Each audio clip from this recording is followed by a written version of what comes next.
maybe the interviews, but you give so much energy. You know, in the process of giving energy, one receives energy back.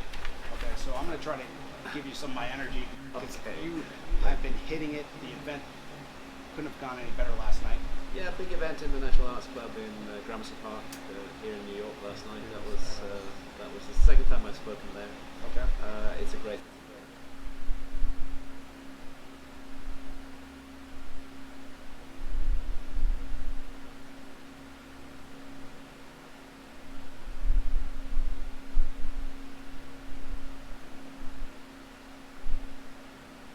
Welcome to Coast AM's YouTube channel. I'm George. Our world is fighting entangled. And this was very spooky for me as a writer. Was that I would a notion, a concept, an idea would come to me as I was writing, and I would put it down on the page. For example, the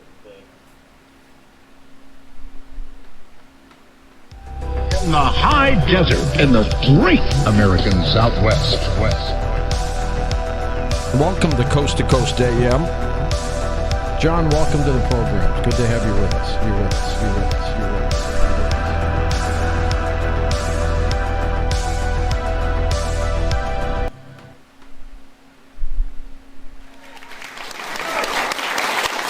Well, life is. This setting, I explore the story through the points of view of a number of different characters. And two of those characters are young women. For some reason in my fiction, I like the heroine rather than the hero. And these young women are Tozy. I've chosen these images just to represent them, although this one actually does, in fact, represent one of them. Tozy, a young Aztec witch.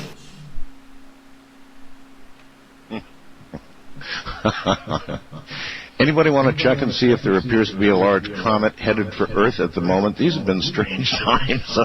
Hey, Graham, God, good to hear your voice again. Nice to hear yours too, Art. It's been a while. Now that I've heard it, you're going to have to stay a little away from the phone there. Okay, Graham. I'll try to keep it away. I think I put new rechargeable batteries in my old telephone, and it's now too loud. I see. Is that a portable phone? Yes, it is. Yeah. Do you have one that you can pick up? I don't. They're all hands free. I'm afraid. I see. All right. Well, anyway, it's good to hear you again. And you know, I started out, Graham, by saying that the last couple of years, and it's been a while since you and I have spoken. It is. Yeah. They've been very bad times for archaeologists worldwide. I mean, things are beginning to be seen and researched all over the place that would seem to indicate that mankind has been here a lot longer than they've been telling us. Well, certainly civilized mankind. Yes. There have been new discoveries, new finds, changes. There's a lot that's being shaken up at the moment, and I think we're going to see some very interesting times ahead. Oh, why, Graham, did we not find you at the telephone number we had listed for you? Okay, here's the thing. I have two places. I live most of my time in the West Country of England, in Devon, very far from any town. But sometimes I have to be in London, so we have a small place here, and when I have to work in London, we come up and stay here. I see. And I had given the London numbers, but I think what happened was that you'd been trying my numbers in Devon. I see. That's it, really. I see. Okay. Easy enough. Anyway. Easy enough, yeah. Well, luckily I had your hotline, so I called in. Now, as you've seen all of this stuff unfolding, all of these new discoveries, I suppose you've heard about off the coast of Cuba and all the rest of that? Absolutely, yes. The Cabo San Antonio, very interesting, yes. You must feel somewhat vindicated. I think it's too early to go around feeling vindicated. But what I feel is that the basic proposition that I put forward, which is that there was a higher level of civilization, perhaps much higher than we've expected way back in the Ice Age, and that an urban city-dwelling culture, a culture that had reached that level, was destroyed by the rising sea levels at the end of the Ice Age, and that we're going to find the remains of it underwater. That seems to be That seems to be being supported by Are we evidence speaking at the moment, Turkish? but we need to do a whole lot more Are we work on these speaking places, and there's a lot of bridges Sumerian to now? cross yet, but it's looking good. All right. Well, we're all hearing about Cuba, ancient and and we're current waiting for Turkish. information on that. What Did can you know there's tell a us city about called what's Batman been found off in the coast of Turkey? India? Well, what's been found Let me off the coast of India, you have two separate sites. You have sites in the northwest of India, and you have sites as far away from those as you can get and still be in India, in the southeast of India. And I've been following both of these areas as a diver and as a researcher for several years now. What happened in May of 2001 was that one of India's government agencies, the National Institute of Ocean Technology, which specializes in high-tech instrumentation for remote surveys on the Can you see seabed, that, Batman? was This is conducting Batman. a survey in a place called the Gulf of Cambay in northwest India. Now, they were not doing archaeology. They were there actually testing the pollution levels in the Gulf of Cambay. Mm-hmm.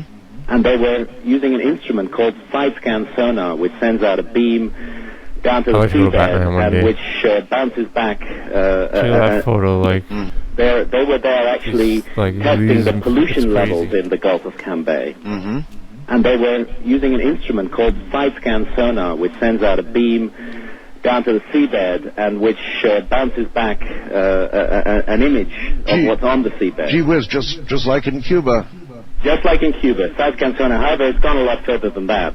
So back in May last year, they were doing this survey and they started to notice very regular geometrical formations on the seabed. They had geologists with them and they just couldn't understand what these things were. They were about 120 feet down and they were very extensive, and they focused their survey in that area, followed this up, and they found that what they seemed to be sitting on top of were two cities, roughly 5 miles long and about a mile wide, laid out alongside of ancient riverbeds, parallel to each other but about 15 miles apart. And to give a sense of the size of these cities, if you added them both together, you would have a city the size of Manhattan. My God.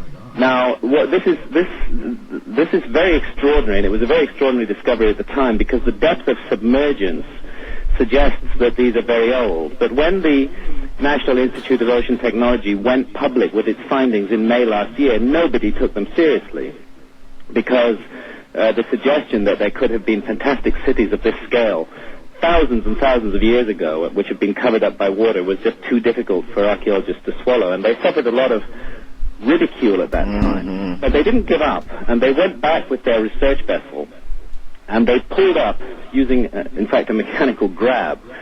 They pulled up, they put themselves over the top of the cities, and they pulled up from the seabed more than 2,000 man-made artifacts, including pottery, jewelry, even human remains, teeth, bones, a vertebrae, a jawbone, wonderful things. Actually. Wow! Tools. How would human remains last that long? I can understand some other artifacts, but human remains—that's amazing. In fossilized form, yeah, they do.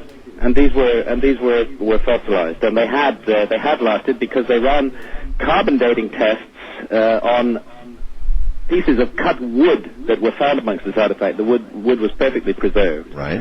And the date that they got from the carbon dating, which is a standard archaeological tool, and I'm often accused of ignoring it, but a date that was given by carbon dating was 9,500 years ago, 7,500 BC.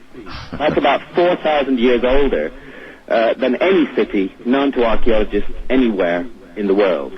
And it suddenly led to a huge jump in the seriousness with which these ruins on the bottom of the Gulf of Cambay were taken, because no longer could it be said that they were simply an artifact of the imaging process or some kind of scientific hallucination. Once you pull 2,000 artifacts out of them, it obviously and logically enormously increases the possibility that they're man-made. And in fact, nobody in India is in serious doubt about that now.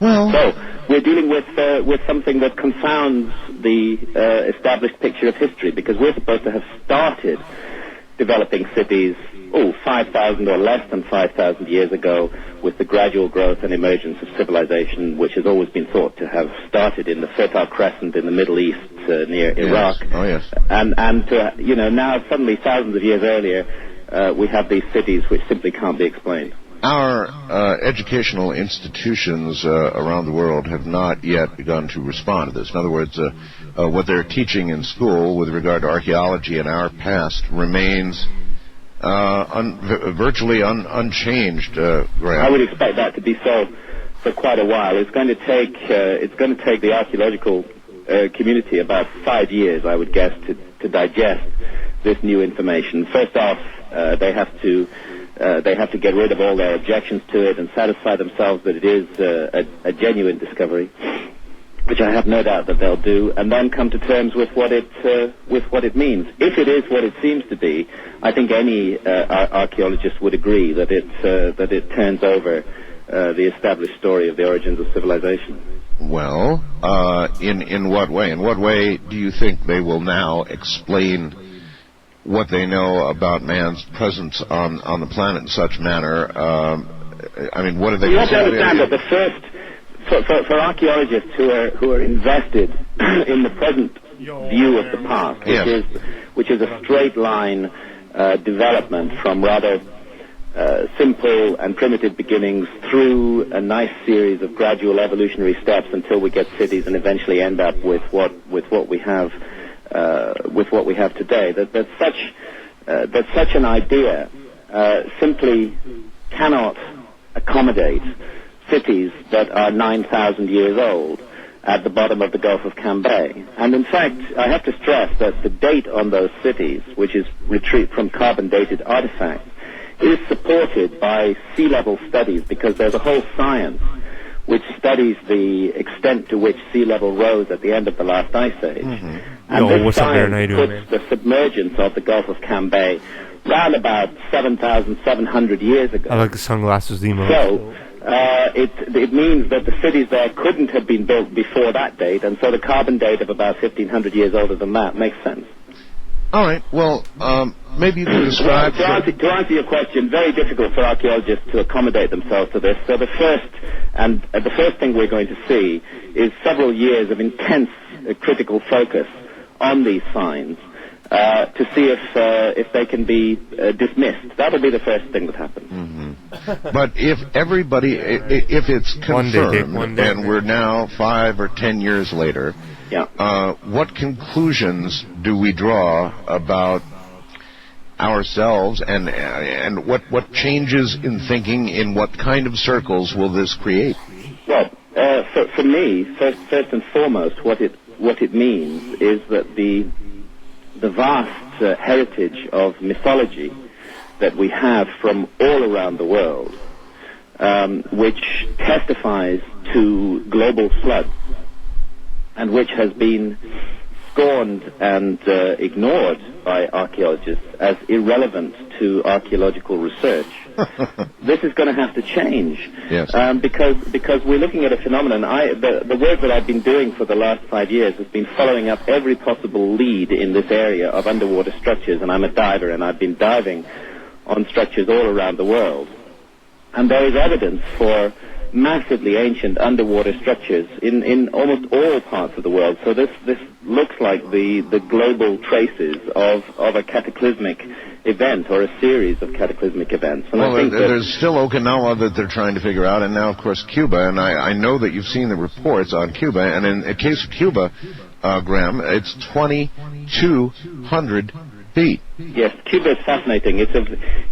Whatever it is, it's a very deep site. Now, we have to realize with a site that's submerged to a depth of 2,200 feet. Yo, what a rev. We are not dealing solely with the issue of sea level rise at the end of the ice age. Obviously not. Because that would account at the most for 400 feet of submersion. I've heard some people say as much as 900, but certainly no more, nowhere near 2,200. Nowhere near 2,200 and nowhere near 900 too, except that you do get variations around the world simply because of land subsidence and land elevation, which occurs in all of these places at the same time that the sea is going up and down. But generally speaking, you wouldn't find a greater depth of submersion than about 400 feet, which is a very great depth as a result of sea level rise. So The Trump if these emote. cities are submerged to 2,200 feet, the most I love it. Yo, what's up, the most President logical Officers? Is that conclusion ready? to draw Ready is that to they you, must man. have been carried What's up, down Baron? to that depth What's up, Baron? in What's some up, Dave? kind of underwater landslide. What's up, what's This up?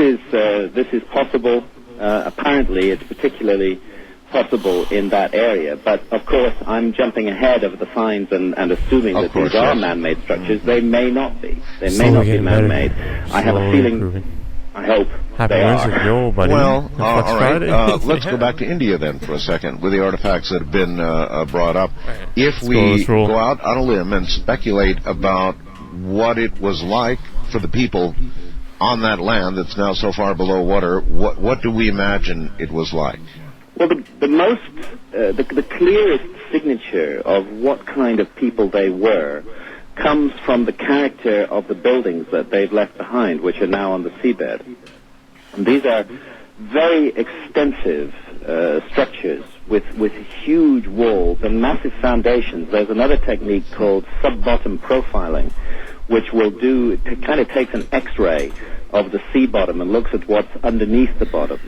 And what sub-bottom profiling has shown on these structures in the Gulf of Cambay is that they have massive You saw that swimming foundations, stream? That's pretty very, funny, man. very strong, and probably Yeah, that was made fun. of That was very nice. large blocks of stone. Nice summer day. The Here's a character good of the one, man. walls that are left above How are you? water is just huge. It's on an enormous scale and very geometrical, with lots of right angles in it, and you can see clear shapes of large, square, and rectangular constructions. Now, for a society to put all of this together, 9,000 or Summer more was yesterday, years yeah, but ago, it still is summer, thank God. you have to understand that at that period of the past, what archaeology says we're dealing with is just small villages and settlements. Yes. The very largest that you might find, well-known places like Jericho and Catalhayak in Turkey, which are both known early settlements, are about 150 times smaller than what we find on the bottom of the Gulf of Cambay.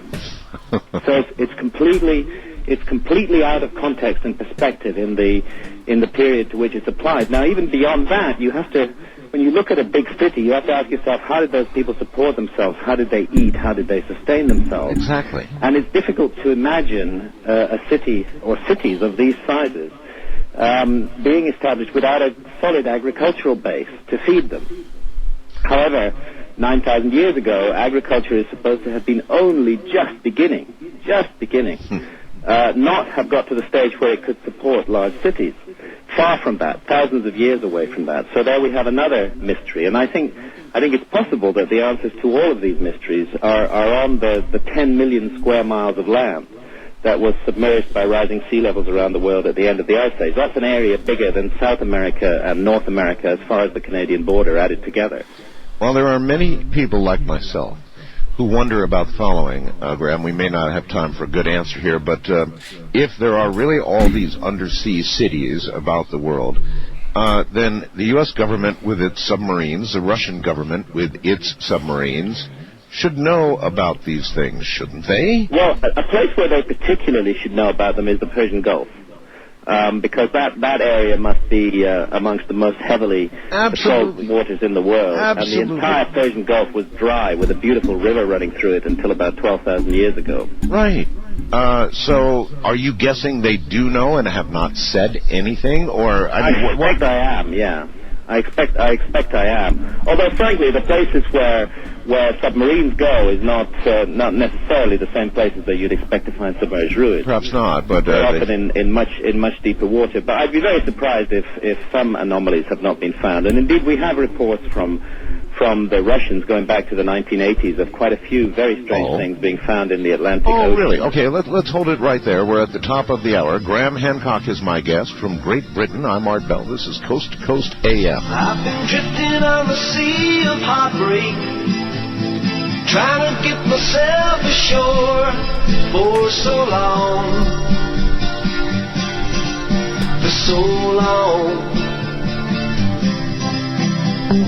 Listen to the strange stories. 800-33. First-time callers may reach Art at 1-7-893. moment. Graham will be right back. Telephone. Oh. Is I can't pace, you see. I like to pace when I'm talking. Now I'm fixed to the chair with a fixed line. But anyway, let's go. Do you really like to pace back and forth?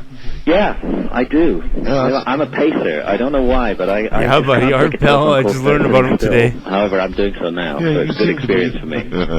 All right, you've been doing an Indiana Jones thing all over the world, it seems like. Something in the Bay of Bengal. What are you doing there? I haven't heard this one. He doesn't This know is about Southeast India. We were talking a few moments ago about big cities that have been discovered underwater in northwest India. That's right, yeah. But right far away in the southeast of India, often a state of India called Tamil Nadu, inhabited by Tamil-speaking people, there has been another discovery. And in fact, this discovery was made by Indian archaeologists some years ago, back in 1993. They were doing a survey of ruins which were very close to shore in that area. In fact, they were so close to shore that some of them were exposed, completely exposed at low tide. And these ruins were dated accurately to not very old, between 300 BC and 300 AD. Mm-hmm. But while they were doing that survey, they also decided to look in deeper water. And they went out, again using initially side-scan sonar, but in this case supported by diving as well, including by myself. They went out with side-scan sonar, and they found at 5 kilometers from the shore, say 3 miles out from shore, right, at a depth of 70 feet, a very large structure which shouldn't be there. They couldn't figure out what it was. It was shaped like a horseshoe, and it was shown on the side-scan sonar to be surrounded by other structures. In '93, they put down some marine archaeologists to dive on it, and they found that it was a man-made structure with courses of blocks clearly visible in the side of it under the marine growth. But they didn't know what to do with it because it was so far from shore. It couldn't be connected to the ruins that were inshore and much younger. Now, you actually put on gear and went out there yourself? Yeah, I've been diving for 5 years, and specifically in order to follow up wonderful anomalies like this. I found out about this structure in a very obscure journal published by India's National Institute of Oceanography, just like a footnote to their study on the inshore structures. And I decided this is extremely intriguing, and I have to have a look at it. It took me about 1.5 years to get permission from the Indian government to dive there. But finally, last year, I went back, in fact, with a film crew, and we dived on this structure and filmed it. And it is the most fantastic, enormous structure, which archaeologists admit would have required a high technology, quote-unquote, to build. Graham, why is it hard to get a permit to dive there? Believe it or not, although India has fabulous coasts and a very long coastline, there is almost no leisure diving in India. There's only a couple of places in India where a scuba diver can dive. Yeah, I understand. At that, these were shark-infested waters. Well, it's not only that. It's just that the scuba diving as a culture has never really developed in India. There is commercial diving, but there's no... I mean, people who are diving to free anchors and bring up salvage and so on, but there's no leisure diving. So immediately anybody diving in India has huge problems of supply, getting compressors, getting tanks, all of this kind of thing. Yes. You just can't do it. And as soon as you start to do it, it's referred back to the government, and they say, well, why do you want to dive?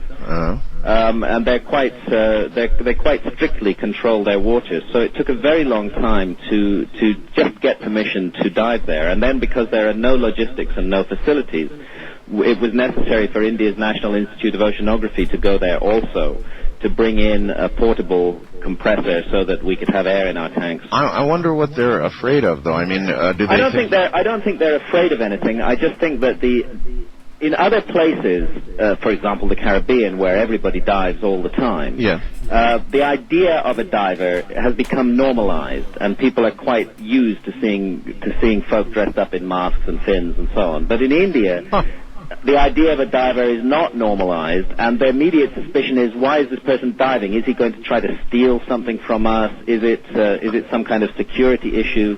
This was particularly large in the Gulf of Cambay in the northwest, which is near the troubled areas of Pakistan and Afghanistan. So I guess in every country there's a Zahi waiting somewhere, huh? Well, yes. In the case of India, it's just rather charming, and Zahi Hawass, yes, from Egypt. It's just rather charming and slow-moving. It's a sort of worst of British bureaucracy, tinged with sort of 50 years of the worst of Indian bureaucracy as well, and everything just takes a long time to happen. But in a very nice, polite way, and as long as you're patient, and there's no reason not to be patient with India because it's one of the oldest countries in the world.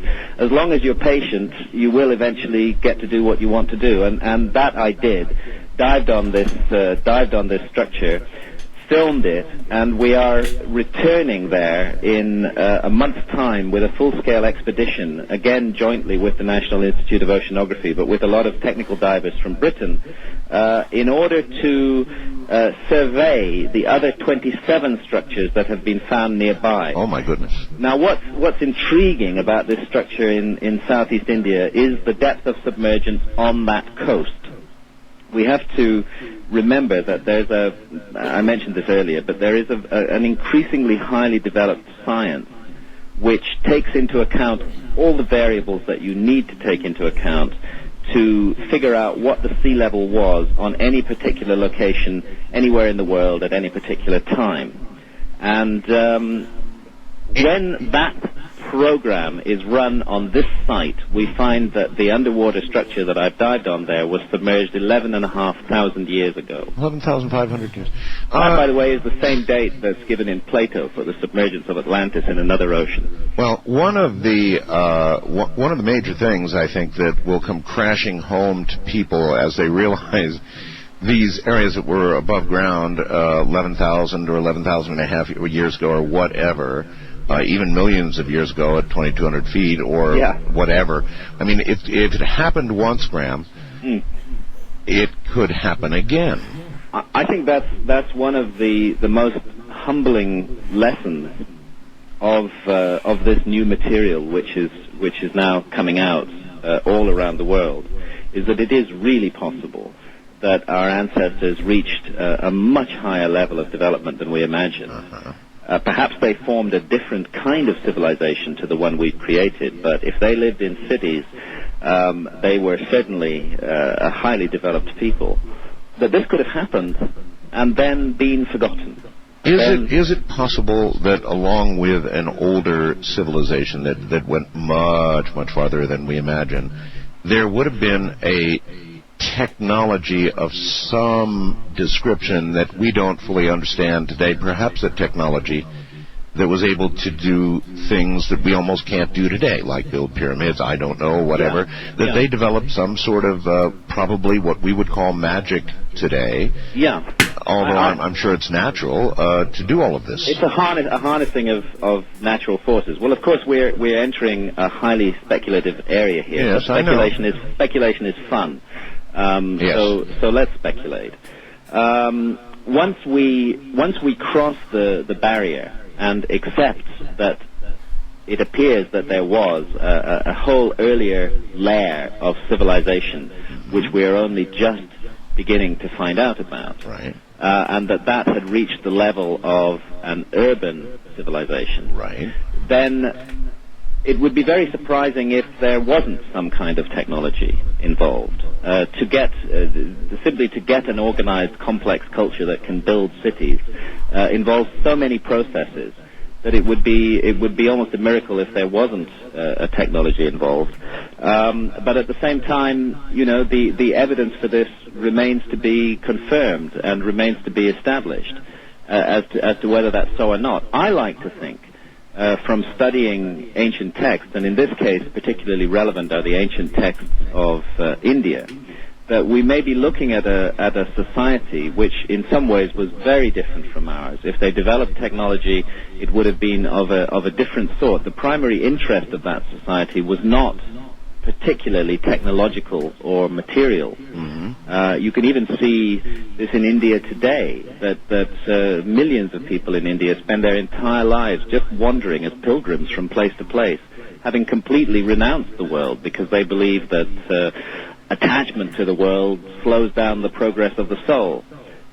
So we can't assume that an earlier society, an earlier civilization was as interested in technology as we are. And perhaps not at all in the sense that we are. It may have been a very, in other words, it could have been a civilization that was based on certain beliefs, based on certain facts that we no longer understand. Correct? I think that's exactly the way to look at it. That it raises two questions: not only the possibility that great civilizations can be destroyed and lost for thousands of years, almost without trace, but also that the pattern in which a civilization evolves is not necessarily fixed in the model that we have today. Perhaps there are other ways for this to happen. Perhaps our kind of global dominant society today is only one of many routes that human beings could take, and then perhaps not even necessarily the best. Well, sure. Isn't it rather egotistical to imagine this is the only way?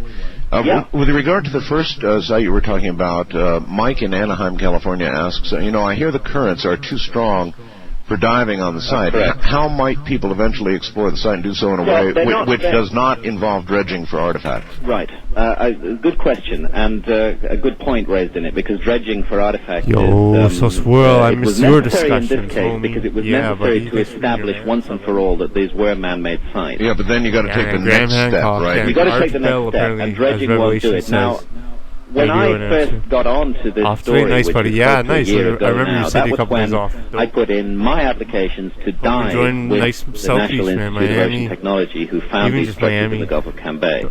When we went back there to film with them, which we did in just a month or two ago in December, we still did not have permission to dive in the Gulf of Cambay, and they themselves had not dived in the Gulf of Cambay. And the reason for this is these enormous currents. There's actually a 30-foot difference between high tide and low tide in the Gulf of Cambay. Wow. And the site is more than 20 miles from shore. Nice, Now, the most dangerous thing for any diver, forget about sharks, forget about anything like that. The most dangerous thing is to get carried away by a current. Enjoy it home. If you are carried off by a current and you surface half a mile from your boat, unless they have a fast recovery vessel, a launch, which can go out and pick you up, and it often can't see you if there's waves even 3 feet high. Then you're dead. You're dead, and there's no shore to swim to. So this is a deep site. It's 120 feet deep in places. It involves a lot of logistics and backup for diving and for just securing that people don't die there. It's actually almost like drifting away from a spacecraft without a tether, isn't it? It is like drifting away from a spacecraft without a tether, and I've done it several times. And the two occasions when I've come closest to losing my life as a diver have both been because of that, of surfacing and literally not seeing the boat that you jumped off. It's gone. God, that's got to be scary. It is a very scary thing, and it's a scary thing when you're less than a mile from shore and have some chance to swim to shore, but it's an impossibly scary thing when you're 20 miles from shore, as is the case in the Gulf of Cambay. So very careful steps have to be taken to ensure that diving is safe there, but it can be done, and we're hoping to dive on that site with a bit of luck within the next 6 months. Well, you're certainly to be commended for not only talking and researching as so many academics do, but going out there and looking for yourself. Now, you saw this with your own eyes. Is there any question at all about what you saw? No. As far as I'm concerned, I've seen a lot more evidence on this than has so far been made public. And by the way, the story of the Indian underwater cities is hardly known about at all in the U.S. I think you must be one of the first shows to be talking about it. Believe me, you're absolutely correct. Now, we were aware of it. We'd had the headlines fairly recently, but no details, Graham. Yeah, that's right. The story just hasn't been picked up in the U.S. for some reason, but it will be. It'll gradually start dawning on people. Well, same deal with the one in Cuba. The story is there if you have the right people doing the research, but it's not hitting. Well, it did briefly hit CNN, just briefly, but it's just not being embraced yet. Yeah. That's right, and it's very difficult to embrace. See, what happens is if somebody wanting to run a news item on this on the TV rings up some academic expert and says, "Well, what do you think of this story?" He's going to say, "Oh, it's rubbish. Forget about it." I know. And therefore, it gets forgotten about. It becomes a self-fulfilling prophecy until it actually creeps up behind you and bangs you on the head, which is what it's about to do. Well, I asked somebody the other night. I do so many good interviews. What it would take for scientists, for archaeologists to suddenly accept all of this. And he sat back and thought for a moment, and he said, well, they've got to all die off. This is also true, unfortunately. Do you think it's that bad? And it's often the case with new ideas that they seem outrageous at the time. Later, when a whole generation has passed away and a new generation has become the establishment, those ideas get accepted. It can happen again. But I must say, to be fair to archaeologists, I do believe that confronted by evidence which they could not refute, they would accept that they have to change their picture of the past. Well, I think it'll be painful, I'm so dumb. but I think it will come. They're just going to require more evidence than they've got at the moment. Well, from what I've heard, and maybe I'm wrong, but what I've heard is that many archaeologists, when confronted with some evidence, some artifacts that they simply cannot explain, end up, instead of doing what science should do and proceeding to find out, sort of just take it and put it up on the shelf and say, look, it doesn't fit, it's some kind of weird anomaly, let's just not think about it and put it up there. Yeah, they ignore it. This is unfortunately the first reaction, and it's why new ideas and new discoveries have a very high threshold to cross before they get recognized. And in a way, I think this is a very unfortunate side of quote-unquote science as it concerns our ancient history, that instead of a welcoming openness to new ideas and new evidence, there's hostility and suspicion towards them. And that mindset automatically makes it very difficult to discuss and present new ideas. I personally think that a more tolerant, more encouraging climate from the scientific community, even if it led them on some wild goose chases, would probably produce better results for humanity in the end. Mm-hmm. But it may not be our generation that truly comes to grips with this, and certainly it may not be our colleges and universities that teach this newly discovered material until a generation passes. Likely to be the case. Likely to be a generation in so this. They'll have to keep listening to this program and others like it, I guess, if they want to know what's really going on. That's sad. I understand you've also done something off the coast of Malta. Yeah, one area amongst several. I've got a new book coming out. This is not a plug because it won't be published in the U.S. Oh, you can have a plug. Go right ahead. It won't be published in the U.S. for another 6 months, but it's being published here in Britain. In fact, it's published today, and it's called Underworld. And what it is a worldwide examination of this phenomenon of mysterious underwater ruins, supported by my own direct diving all around the world, but also setting it in context of what we know about the world in this period and what we don't know. Hold it right there for a second.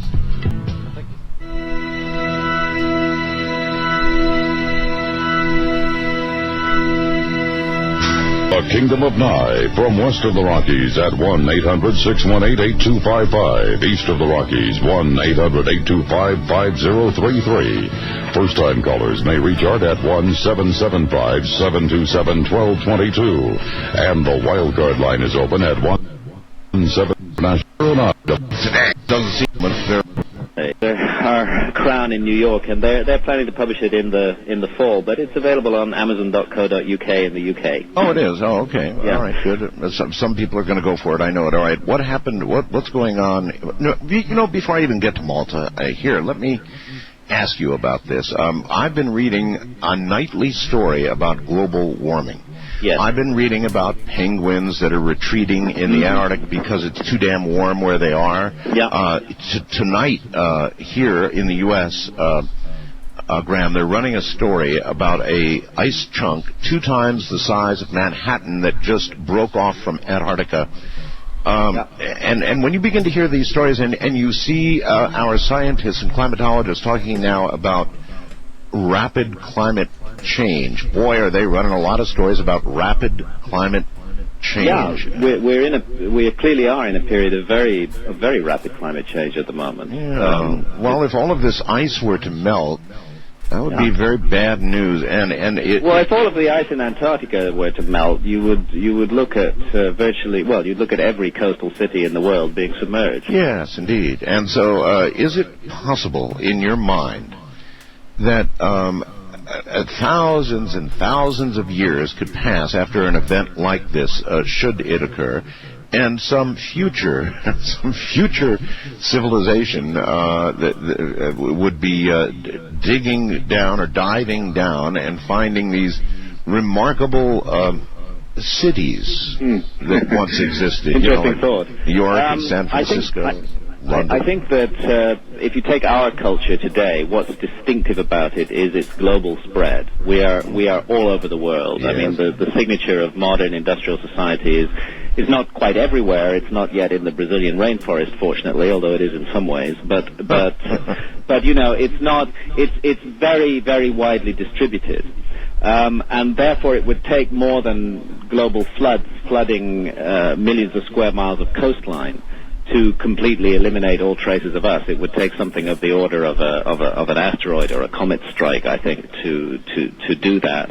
But an earlier civilization that had confined itself to coastlines, that had chosen to live on the coast, which is a very sensible thing to do during an ice age when the inland areas are extremely cold and unpleasant and almost inhabitable.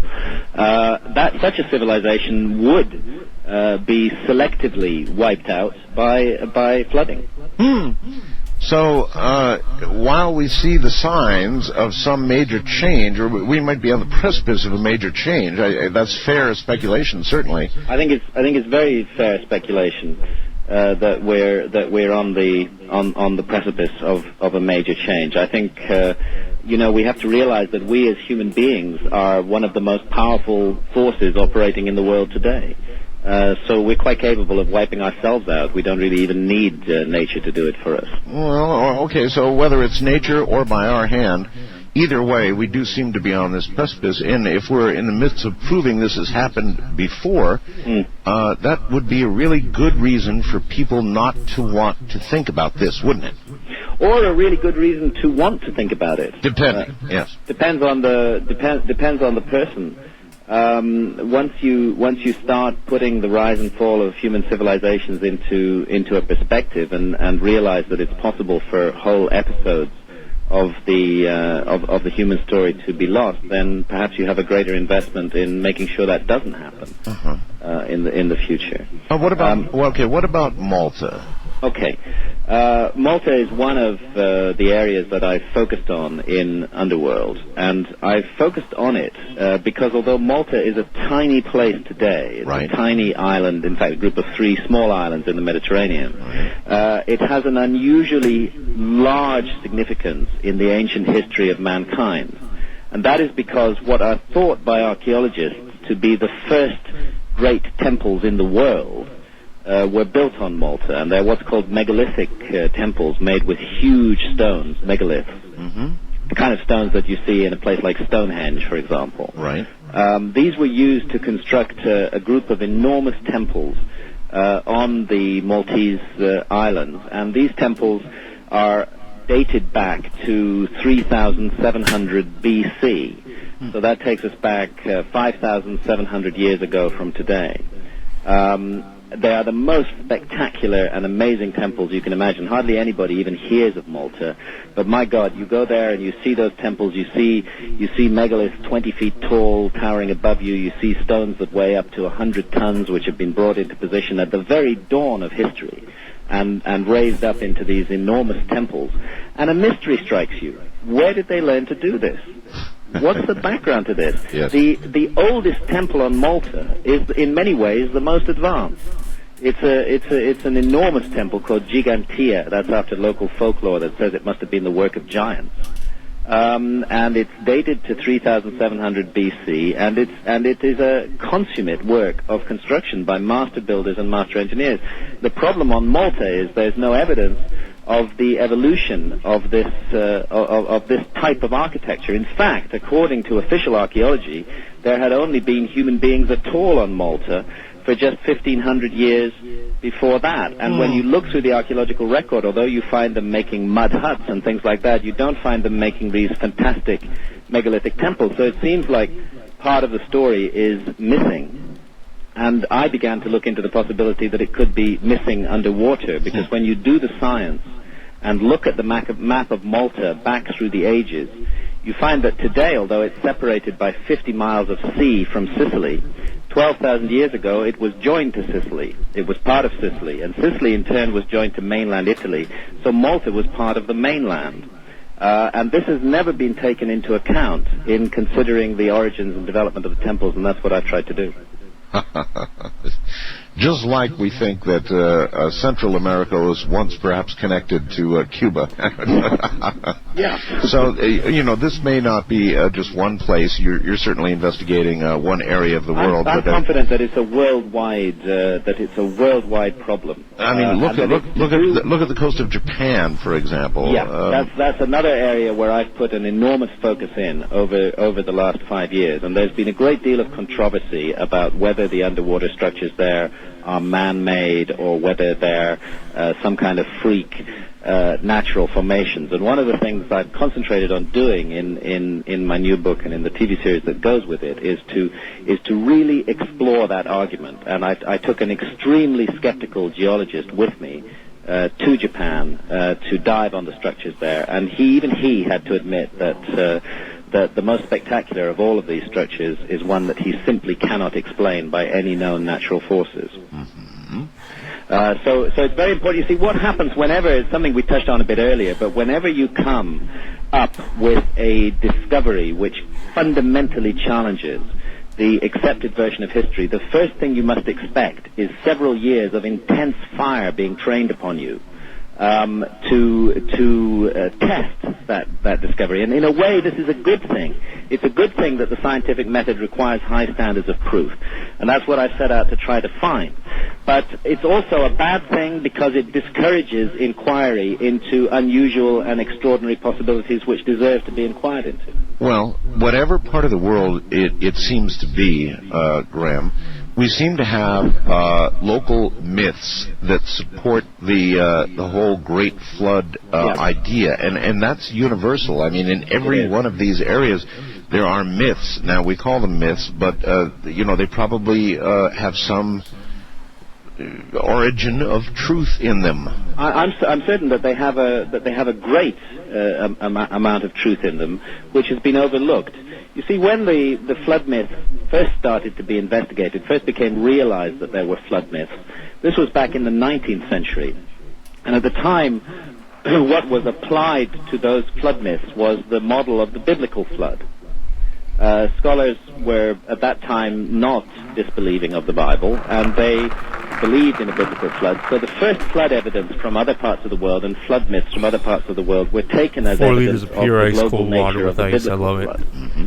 Then this, as time passed and scientific archaeology developed, this view began to be questioned, and it became unpopular amongst scientists to believe in such a thing as the global flood of Noah described in the Bible. And the new view began to take over, the so-called rational scientific Western view began to take over, that these were just myths which had been made up by primitive people. Perhaps they experienced a small river flood, and in their benighted ignorance they imagined that it had affected the whole world. This, believe it or not, is the scholarly position on flood myths. I've also heard reputable scholars say that flood myths are kind of psychological projections to do with the birth process.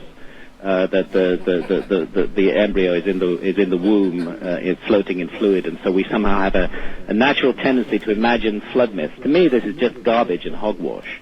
Flood myths are indeed universal. There's more than 600 myths from around the world. What they all speak of is a global flood that had a catastrophic effect on mankind.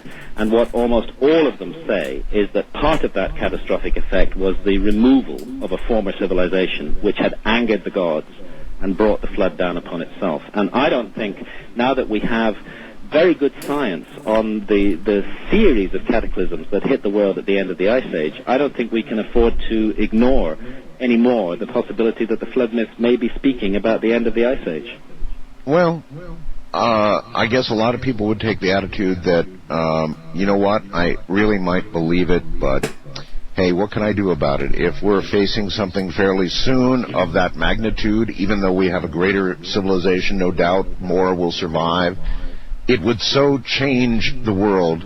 It would be such a gigantic event that the average person could have no effect on it whatsoever. And really that is more or less true, right? Well, it's certainly true that the average person can have no effect on it whatsoever. However, an eloquent and interested public that wants to know about blind spots and missing pages in our history, sooner or later, the pressure from that public will be felt by scholars to investigate this problem more thoroughly than it has been investigated. And I have to emphasize that as far as I'm concerned, there is a real blind spot here. There's a real blind spot in archaeology because of the vast area that was flooded at the end of the Ice Age. I mentioned it earlier, but it's 10 million square miles. That's 3 times the size of Canada. It's the size of Europe and China added together. It's the size of South America and the U.S. added together. But their blind spot in this area could lead to mankind's being blind-sighted. Definitely, definitely. If we have an incomplete picture of our past, if we've built our picture, because our picture of the past, either consciously or unconsciously, forms the platform on which we build our future. And if that picture of the past is wrong, fundamentally wrong in major areas, then surely it's going to affect the way we look at our future too. And I really believe that is why people are reluctant to embrace the concept, because of what could happen, not because of what happened, but because of what it might mean for us. I agree with you. I think there's no doubt about that. There is a sense in which quote unquote alternative history is quite subversive, really. Because it is, although it's not attacking or questioning any modern institution, it's attacking and questioning all the foundations on which modern institutions are built. Is it still your view, Graham, that somewhere, perhaps under the Sphinx, there lies a library of information that might be the key to opening up the knowledge of what once was? Yeah, I've got no reason to have abandoned that view, which I came to and expressed quite a while ago in work with my good friend Robert Boval. For the last 4 years, I have not been working on Egypt. I spent so much time involved in Egypt in the early mid-1990s and through to the late 1990s that I decided deliberately to give myself a break from it. Sure. And not focus in on that hothouse all the time. But I know, but there are supporting elements of what you're doing now. Yeah, right? It all ties together. As far as I'm concerned, I still remain convinced that there is a legacy in ancient Egyptian civilization which goes back, way back, thousands and thousands of years back, to precisely the same period that we call the end of the Ice Age. And that was a period, it wasn't a single moment. Exactly. It was a period of 10,000 years, between 17,000 and 7,000 years ago. And that's when everything happened for humanity. It's in exactly that period when the Ice Age is ending, the sea levels are rising, there's tremendous volcanic activity all around the world as continental plates shift with the ice burden lifted off them. It's exactly in that period that archaeologists start seeing the first tentative steps towards agriculture, the first evidence of agriculture. And what I'm wondering is, could those first agricultural settlers, the first farmers who it seems already knew how to farm, could they be the survivors of an earlier civilization that was destroyed by the flood? Exactly right. Exactly right. So that's what I meant when I said one sort of supports the other in a way. Yes, very, very much so. And the dating supports. And, I mean, to raise a name that everybody has heard, which is the name of Atlantis, what is... These days, I don't know how it is in America, but in Britain, if you talk about Atlantis, you're automatically considered to be mad. You don't need to do anything else to qualify for the madhouse. Just say the word Atlantis. and they'll put you in it. However, that's a very irrational view of Atlantis. What's intriguing about the Plato story of Atlantis is that he actually puts a date on it, which very few myths do. He said that it happened 9,000 years before the story reached the Greeks. And that takes us back to 9,600 BC, which is 11,600 years ago. Right. And that's smack in the middle of one of the big episodes of sea level rise at the end of the Ice Age. So how did Plato know that date? I mean, if he's made it up, and if he's just picking a date at random out of his imagination, isn't it intriguing that the phenomenon he describes, which is a worldwide flood, a flood that affected both the Atlantic and the Mediterranean, and which destroyed a great civilization, that such events were happening at that time? That all of this just so happens to coincide, that the big red X goes right over that period of time again and again and again. This should begin to mean something to people. Yeah. It certainly should begin to mean something, because it's a crucial period for us, and it's one that we just don't know enough about. Well, and so then I can see how your research from Egypt naturally made the evolution to where it is now. I mean, it makes absolute sense to me. Yeah, it was a natural linear progression, and also partly an attempt to listen to my critics, of whom I have many, who were saying, where's the hard evidence? Where's the real evidence that we can touch, that we can see, that we can weigh, that we can measure, which says that there was a lost civilization? And that's why some years ago now I learned to dive, and why diving's become such an important part of my life, because the answer, if it's anywhere, has got to be underwater. What is it like to see it for yourself? Wonderful, wonderful. I have had the most amazing experiences underwater in the last 4 years. To see, for example, an enormous megalithic stone circle, 100 feet underwater, still intact, off the coast of Japan, in beautiful water, which is so limpid and blue that you can see for 300-400 feet underwater, is just incredible. And to drop down through this onto this, the most amazing structure. It's a huge stone circle. The central upright is 14 feet high. It's surrounded by uprights in a circle around it. There's a central pathway. It's the most amazing thing. To see something like that at that depth is surreal. Well, I can only then ask you about your own personal experience. Is there any way in your mind, after seeing it, that you can say to yourself that this is not, or is there any way you can imagine in your mind this is all sort of a natural 100 monkeys? Well, no. That's why I took a very skeptical German geologist with me to dive on that stone circle that I've just been describing. Because I realized that there's just no point in me arguing that these things are traces of an earlier civilization if geologists can stand up and say, hey, they're just natural. They're not even man-made at all. So I needed to rule that out, and I'm glad to say that that has been ruled out. 1-800-618-8255, east of the Rockies, 1-800-825-5033. First-time callers may recharge at 1-775-727-1222, or use the wildcard line at 1-775-727-1295. To recharge on the toll-free international line, call your AT&T operator and have them dial 800-893-0903. I call this relevancy in bumper music. Good morning, everybody. Graham Hancock is here, and we're talking about ancient civilizations far below the water, going back, 11,500 years. Long time, a lot longer than we originally thought anything could really be out there, and we'll get right back to it in your phone calls in a moment. All right, I want to remind everybody the best way to handle, with transatlantic or Pacific calls, there is a little time lag.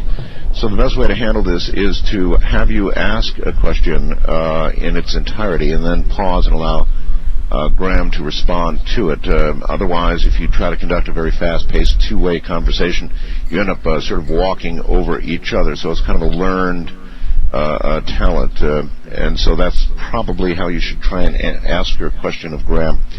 Just before going to the phones, and that's what we're about to do, since we have found so much evidence for those with minds open enough, or in your case, people who are able to dive and see the evidence for themselves of something that occurred 11,500 years ago, whatever, this great flood, then is there any evidence at all of going back yet another period or another period? In other words, anything suggesting that this may be a cyclical thing that happens about every 11,500 years? I haven't concerned myself with areas further back than the end of the last ice age, because it seems to me the simplest and the most obvious solution to the problem of the myth and to the problem of very puzzling underwater structures. But I mean, one thing to bear in mind is I think most scientists are agreed that anatomically modern human beings, people who look just like you and me, who behave just like you and me, have been around for more than 100,000 years, possibly a lot more, but certainly for more than 120,000 years. And it does seem bizarre that we should only achieve one high civilization, one pattern of civilization during that time. I mean, starting from about 5,000 years ago or so, a bit before that. What were we doing with ourselves during the other 95,000 years? That's the problem for me. Possibly coming and going at intervals. Yeah. All right, well, let's go to the phones. A lot of people want to ask you questions. West of the Rockies, you're on the air with Graham Hancock. Hello. Hi, it's Ethan. You're the best. Hi, where are you, Eva? I am in Idaho. This is Eileen. Oh, Eileen, I'm sorry. Still going. Okay, I actually have a question, basically in regards to the debunkers of your theory. When I was in high school during my American history class, my history teacher had put to us, why does every culture have a flood story? And then his response to that was because every culture has always been built on a waterfront. And you addressed that a little bit earlier. However, recently on PBS, I saw something that said that after or during one of the ice ages, I want to say it's the Bering Sea. I am probably wrong. There was the Bering Strait between Alaska and Siberia. Okay, that there was a break in the landmass that did cause